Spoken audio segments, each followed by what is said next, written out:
Bapak, saat ini saya sedang bersama dengan calon hukum tua Desa RR 1 nomor urut 4.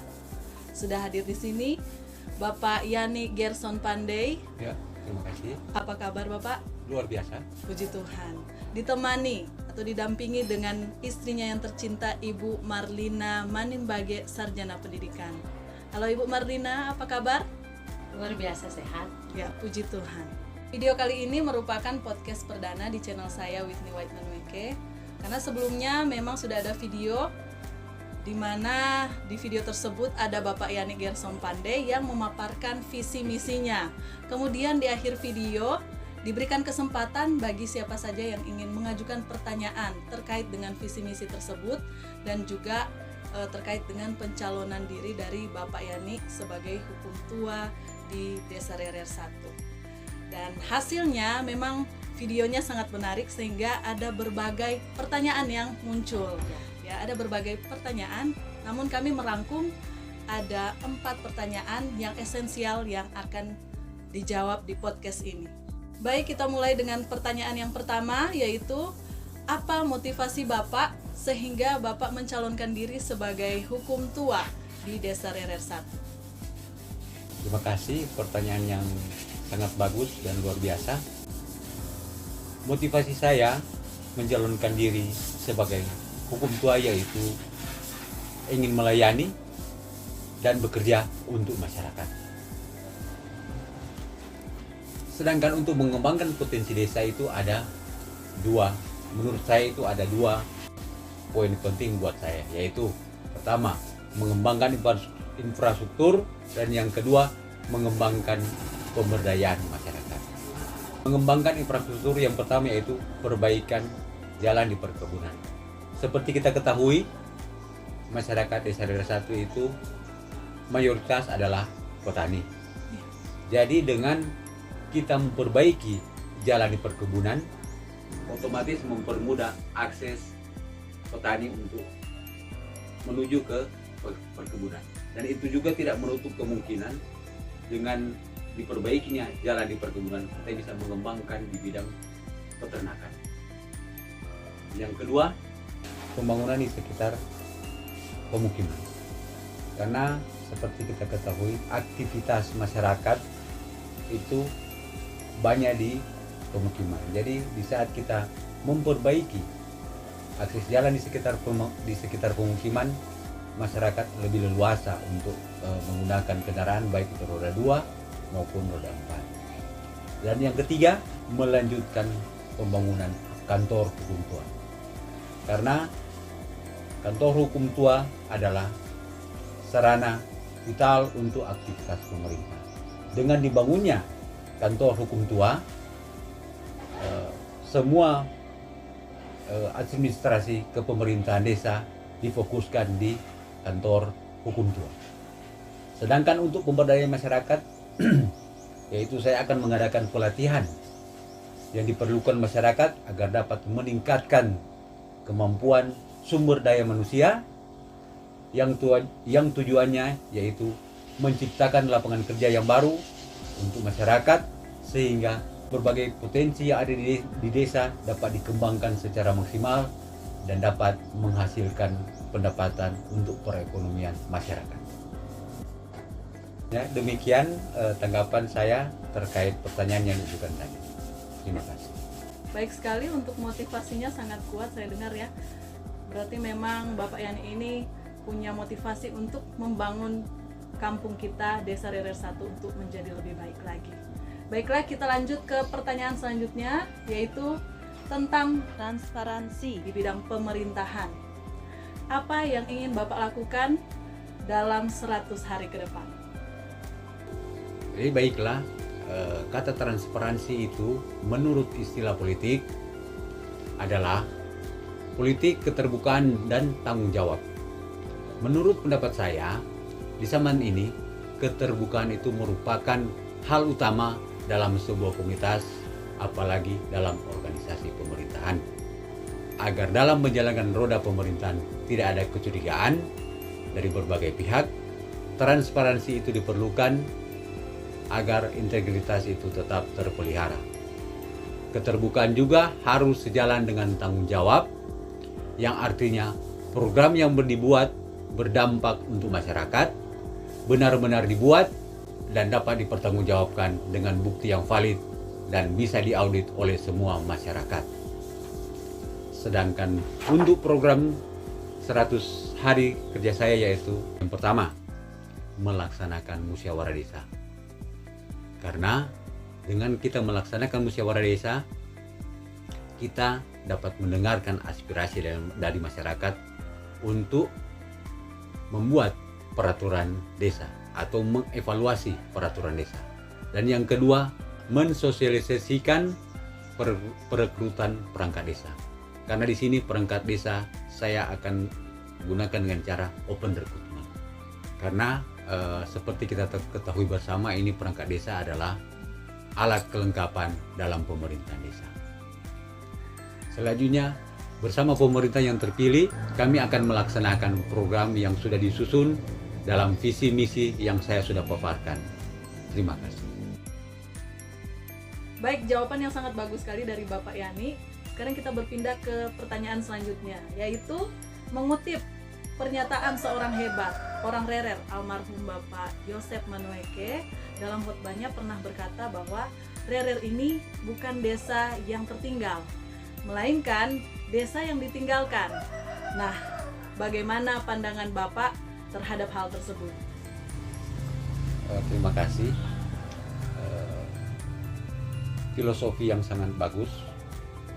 Jadi desa Rerer adalah desa yang memiliki potensi dan aset yang merupakan sumber daya alam yang sebenarnya dapat mensejahterakan masyarakat di desa. Namun mengapa masyarakat lebih memilih untuk meninggalkan desa Rerer? Menurut saya dikarenakan kurangnya keterampilan masyarakat dalam mengelola dan memanajemen berbagai potensi di desa. Contoh konkret, saya ambil contoh saya pribadi. Dulu di saat saya menyekolahkan anak dan istri saya ini mulai dari nol. Karena apa? Saya katakan mulai dari nol karena di saat itu saya mulai dengan batifar, bikin tikus, terus tanam pisang, dan istri pun membantu. Di saat dia kuliah, dia bisa menjual hasil dari perkebunan di Tondano. Dan pada saat ini itu saya sudah mengecapi hasil dari perjuangan kami sebagai warga desa Rerer 1 yang berusaha mulai dari nol hingga dapat membuahkan hasil dengan menyekolahkan istri, menyekolahkan anak, dan bisa mendapatkan pekerjaan yang sesuai dengan keahlian mereka masing-masing. Mengapa Ibu Marlina sampai berkaca-kaca? Mungkin ada yang Ibu ingin sampaikan? Oke, baik. Terima kasih atas kesempatan saya untuk memberikan pandangan saya terkait dengan pertanyaan yang dikemukakan oleh Bapak Yosep Manueke. Bapak Yosep Manueke ini guru sekolah minggunya orang Kang. Iya. Ya, almarhum Bapak Yosep Manueke, orang hebat, luar biasa. Pertanyaan yang dia kemukakan itu tentang desa Rerer ini sebagai desa yang bukan desa yang tertinggal, tapi ditinggalkan. Suami saya sudah memaparkan bahwa potensi desa sangat besar di desa ini. Kamilah bukti putra-putri desa Rerer yang bisa mengecapi potensi yang ada di sini dan bisa stay tinggal di sini dan membangun kehidupan keluarga di sini.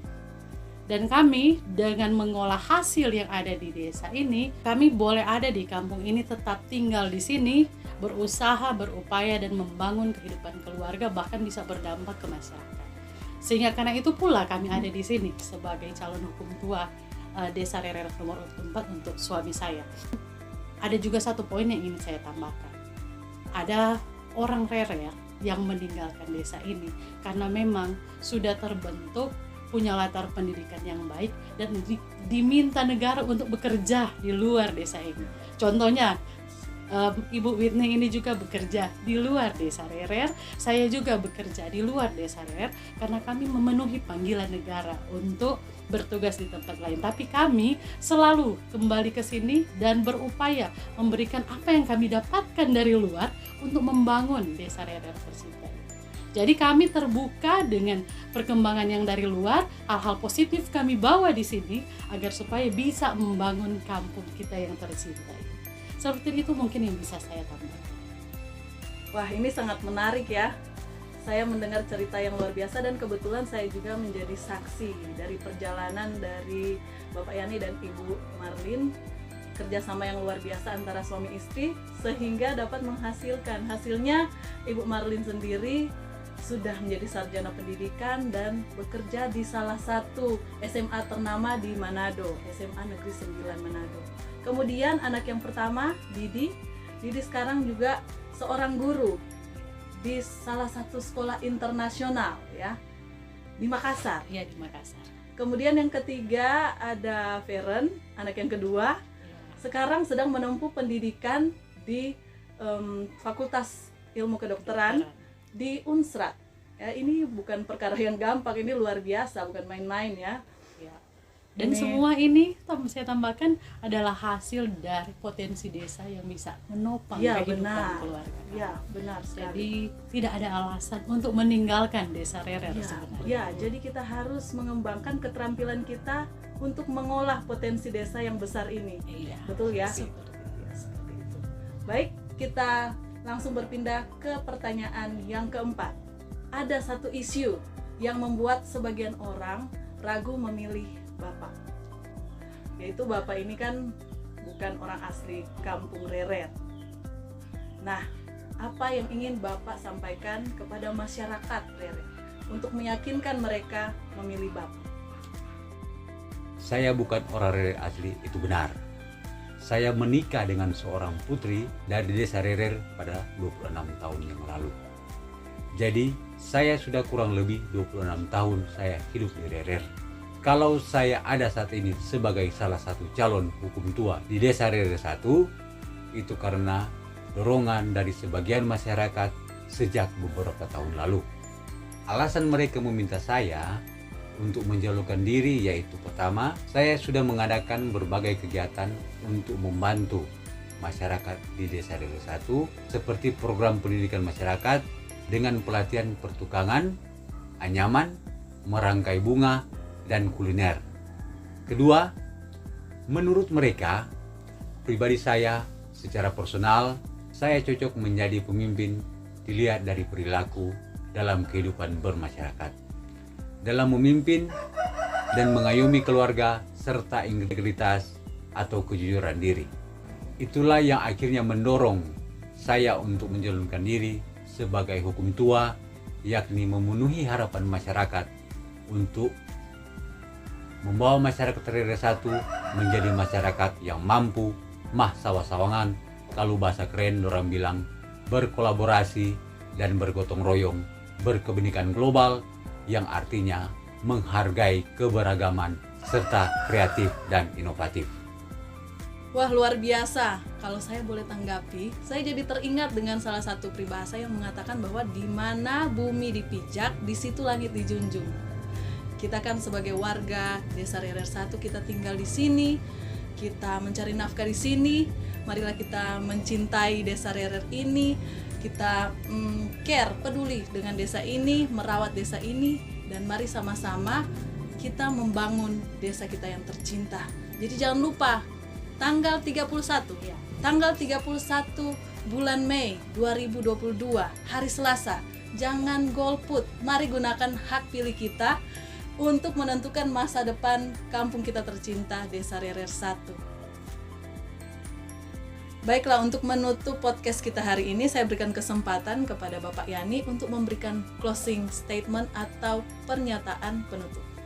Oke, terima kasih untuk closing statement saya yaitu, saya bukan orang Rerer asli, tetapi saya peduli dengan Desa Rerer yang kita cintai ini. Saya mempunyai visi dan semangat yang besar untuk mengembangkan dan memajukan desa kita yang tercinta, Desa Rerer 1. Mungkin ada tambahan dari Ibu, dipersilahkan. Baik, closing statement terakhir saya juga yang ingin saya sampaikan bahwa mari kita menjaga situasi di kampung kita yang tercinta ini tetap kondusif dan kita memilih secara objektif siapa nanti yang akan menjadi hukum tua di RRR 1 ini. Kenapa? Ada satu ungkapan yang mengatakan salah potong rambut bisa menyesal 1 tahun, tapi salah memilih pemimpin bisa menyesal 6 tahun. Seperti itu. Bayangkan 6 tahun lamanya ya.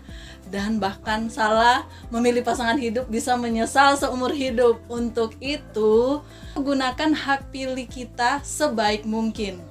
Pilihlah Calon hukum tua nomor urut 4, Yani Gerson Pandey, for Nana, for kita, for orang semua.